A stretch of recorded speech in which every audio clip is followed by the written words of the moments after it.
अब तक हमने ईपीएफ की बेसिक्स, अकाउंट कैसे काम करता है, जॉब चेंज के रूल्स और रिटायरमेंट में ईपीएफ की भूमिका को समझा। लेकिन एक सवाल ऐसा है जिसे लेकर सबसे ज़्यादा कंफ्यूजन रहता है। क्या ईपीएफ पर भी टैक्स लगता है? क्या हर एम्प्लॉय को सेक्शन 80C का बेनिफिट मिलता है? न्यू टैक्स रजीम में ईपीएफ के रूल्स क्या है? एम्प्लॉयर कंट्रीब्यूशन कब टैक्सेबल हो जाता है और 2.5 लाख कंट्रीब्यूशन रूल आखिर क्या है? तो चलिए जानते हैं टैक्स और इन्वेस्टमेंट एक्सपर्ट बलवंत जैन से। सर, सबसे पहले मुझे ये समझाइए कि ईपीएफ में जो एम्प्लॉय कंट्रीब्यूशन होता है, उस पर सेक्शन 80C का जो टैक्स बेनिफिट है वो किसे मिलता है? मतलब क्या हर सैलरीड एम्प्लॉय इसका फ़ायदा उठा सकता है या इसके लिए कुछ अलग नियम हैं, कुछ अलग रूल्स हैं? देखिए, ऐसा है कि जो सेक्शन 80C है वो तो पुराने एक्ट में था। अभी तो जो एग्जम्पशन डिडक्शंस वगैरह का टेबुलर चार्ट ही इनकम टैक्स एक्ट 2025 में है। तो जो क्योंकि लोग 80C बराबर से समझते हैं, तो मैं सिंप्लिसिटी के लिए 80C ही रेफर करूँगा। तो जो 80C में जो एम्प्लॉय का प्रोविडेंट फंड होता है कंट्रीब्यूशन, वो 12% उसका बेसिक सैलरी और डीए तक 12% तक का कंट्रीब्यूशन है, वो अलाउ होता है। परंतु वो सिर्फ ओल्ड टैक्स रेजिम में ही होता है। अगर आप न्यू टैक्स रेजिम में ऑप्ट करते हैं तो ये 80C 80D ये कोई भी डिडक्शन वगैरह नहीं मिलता है। तो सर, अब जब ज़्यादातर लोग न्यू टैक्स रिजीम चुन रहे हैं, तो ऐसे में ईपीएफ को लेकर क्या रूल्स हैं? क्या न्यू टैक्स रिजीम में भी सेक्शन 80C का जो बेनिफिट है वो मिल सकता है या नहीं? इसको लेकर आप हमें बताएं। देखिए, मैंने अभी बताया ना कि एम्प्लॉय का जो कंट्रीब्यूशन है हाँ।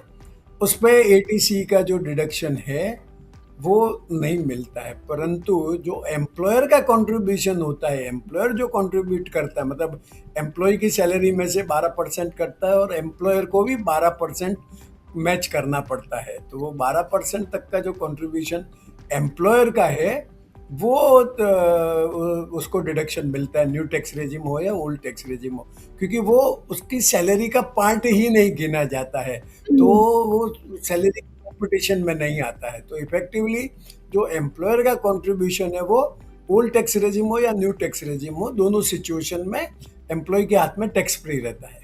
ओके, तो सो बेसिकली हम ये कह सकते हैं कि जो एम्प्लॉयर भी एम्प्लॉय की ईपीएफ में कंट्रीब्यूट करता है, तो वो जो है टैक्स फ्री रहता है, उस पे टैक्स लगता ही नहीं है। बराबर, ओके। बराबर, दोनों टैक्स रेजिम में। परंतु उसमें ऐसा है हाँ। कि इनकम टैक्स एक्ट में थोड़ी रेस्ट्रिक्शन है कि जो एम्प्लॉयर का कंट्रीब्यूशन है वो ईपीएफ में, एनपीएस में या सुपर एन्यूएशन स्कीम में, हाँ। या तीनों में से तीनों को मिला के भी अगर उसका कंट्रीब्यूशन एक साल में 7.5 लाख रुपए तक है तो वही एग्जम्प्ट होता है। और अगर उसके ऊपर अगर एम्प्लॉयर कंट्रीब्यूट करता है, मतलब भले वो करे सैलरी का 12%, पर वो एब्सोल्यूट टर्म्स में अगर 7.5 लाख रुपए से ज़्यादा हो जाता है एक साल में, तो वो एम्प्लॉय के लिए हाथ में टैक्सेबल माना जाता है। मतलब ओके। 12% का तो परसेंटेज वाइज लिमिट है, और 7.5 लाख का जो वो लिमिट है वो ये तीनों जो रिटायरमेंट की स्कीम है, एनपीएस, ईपीएफ और सुपर एन्यूएशन स्कीम, उसमें 7.5 लाख रुपए तक का ही एग्जम्पशन मिलता है। उसके ऊपर का एम्प्लॉयर का कंट्रीब्यूशन भले वो 12% ही हो, तो एम्प्लॉय के हाथों में वो टैक्सेबल हो वो जाता टैक्स है। और उस पैसे पे, उस कंट्रीब्यूशन पे जो ब्याज मिलता है वो भी एम्प्लॉय के हाथ में टैक्सेबल है। ओके, तो क्या इसके अलावा कोई और ऐसी स्थिति है जिसमें ये टैक्सेबल होता है या this is the only situation? देखिए, दूसरा ऐसा है कि ये तो एम्प्लॉयर का कंट्रीब्यूशन हो गया 3 स्कीम में मिला के।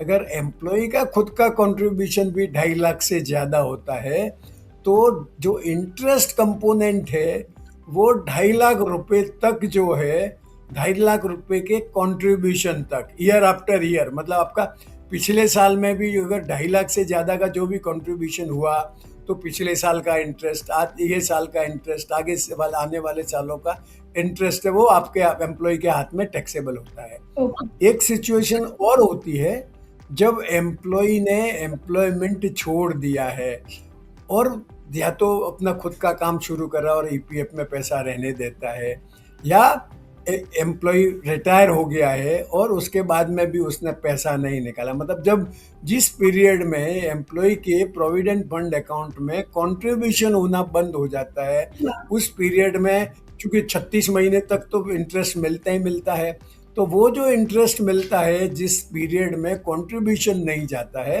वो इंटरेस्ट एम्प्लॉय के हाथ में पूरी तरह से टैक्सेबल होता है। मतलब जो इंटरेस्ट की जो एग्जम्पशन है वो तभी तक लागू रहती है जब तक वो एम्प्लॉई रहता है कोई ना कोई कंपनी में, कोई ऑर्गेनाइजेशन में, और उसका ईपीएफ का कंट्रीब्यूशन चालू रहता है। अगर उसका ईपीएफ का कंट्रीब्यूशन बंद हो जाता है और वो नौकरी कहीं ऐसी जगह करना चाहे, ईपीएफ है ही नहीं, या उसने ये उसको ईपीएफ का कोई कंट्रीब्यूशन नहीं होता है, जैसे एनपीएस है वहाँ पे ईपीएफ नहीं है, तो उस परिस्थिति में उसके ईपीएफ अकाउंट में जो इंटरेस्ट क्रेडिट होगा वो उसके हाथ में टैक्सेबल होगा। सर, जब हम 2.5 लाख हाँ। की कंट्रीब्यूशन की बात करते हैं, इस नियम की बात करते हैं, तो अभी आपने हमें इसके बारे में समझाया।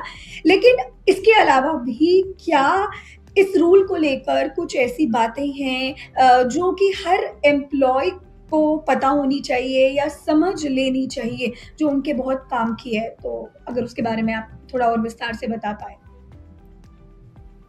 देखिए, जैसे मैंने बताया कि इनकम टैक्स एक्ट के हिसाब से सालाना 2.5 लाख रुपए से ऊपर का जितना भी कंट्रीब्यूशन है, हाँ, उसपे जो ब्याज मिलेगा आपको, मतलब ज़रूरी नहीं कि इसी साल का, पिछले सालों में भी 2.5 लाख के ऊपर का जो कंट्रीब्यूशन हुआ है, और जिस साल से यह अमेंडमेंट फोर्स में आया है, तो वो उस जो इंटरेस्ट है वो आपके हाथ में पूरा का पूरा टैक्सेबल रहेगा। इवन आपका कंट्रीब्यूशन है जो ईपीएफ का जा रहा है।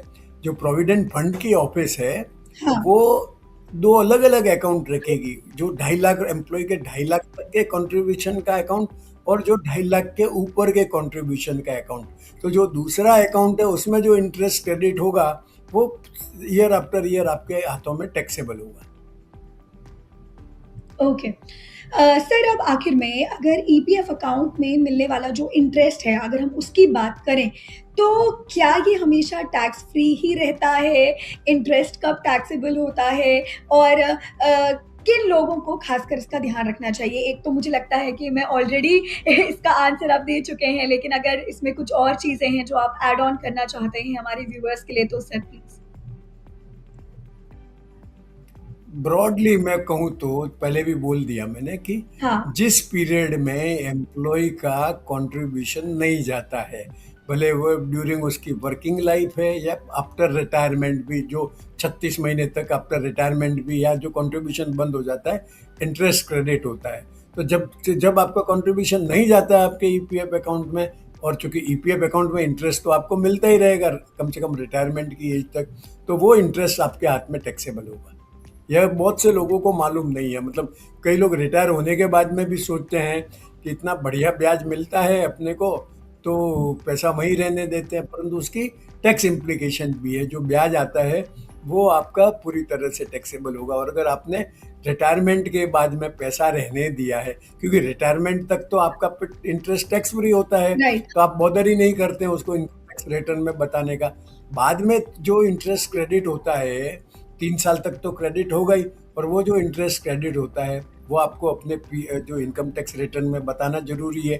अगर आप इनकम को एक्रूअल बेसिस पे बताते हैं, अगर आप नहीं बताया है तो जिस साल में आप पैसा निकालेंगे उस साल में पुराना जितना भी टैक्सेबल इंटरेस्ट है वो एक साथ में आपको इनकम टैक्स रिटर्न में बताना पड़ेगा, और इससे आपकी टैक्स लाइबिलिटी एबनॉर्मली बढ़ जाएगी।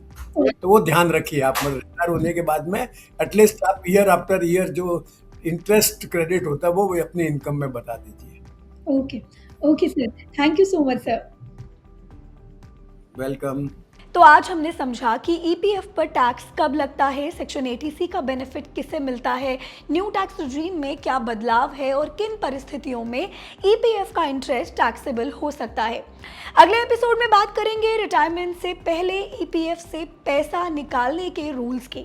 घर खरीदना हो, होम लोन चुकाना हो, मेडिकल इमरजेंसी हो या शादी और हायर एजुकेशन जैसी ज़रूरतें हों, किन परिस्थितियों में ईपीएफ से पार्शियल विड्रॉल किया जा सकता है और इसके क्या क्या नियम है, ये विस्तार से समझेंगे। अगर आपके मन में भी ईपीएफ या टैक्स से जुड़ा कोई सवाल है तो हमें कमेंट करके ज़रूर बताएं और फाइनेंस से जुड़ी ऐसी ही और भी वीडियोस के लिए देखते रहें जी बिजनेस।